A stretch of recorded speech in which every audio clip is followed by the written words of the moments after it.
Sap, kusirig buto in the house, mga kabog, nasa bagong kumpus, sa matamaan lang ni. 3, 2, 1. Jesus Maria Josep unsan naning hitabua kagubot na ba aning kalibutan ang mga tao bisan unsan na lang musulod sa huna-huna mga lubot iyot utin buto hasta romansa gipang content na nila para lang makahakot og milyon sila.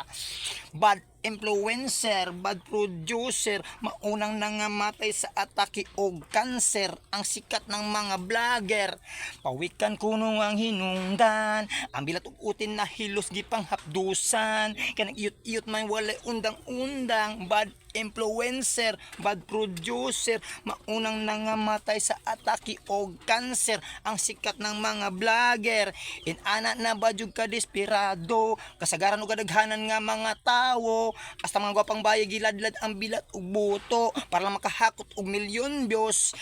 Klaro ba kayong way talento, pero gibang kuha ng modelo, sabon gatas, lotion o shampoo, mo nang hinungdan nga mga ripis ug abusado nagkadaghan, kaya ang mga content way moral ug values man. Bad influencer, bad producer, maunang nangamatay sa atake o cancer ang sikat ng mga vlogger.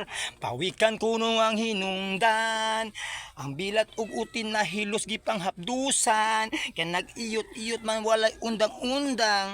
Inana jud mo ka unfair, matawag nga dili jud mo per, kadaghan sa mga talento inyo lang gidisappear, kay ganahan man gud mo kutis po sila na nga ang puhunan tuybo nga dughan ug ang bilat nga pula. Bakyo! Bad influencer, bad producer, maunang nangamatay sa atake o cancer ang sikat ng mga vlogger. Yo! Tagam!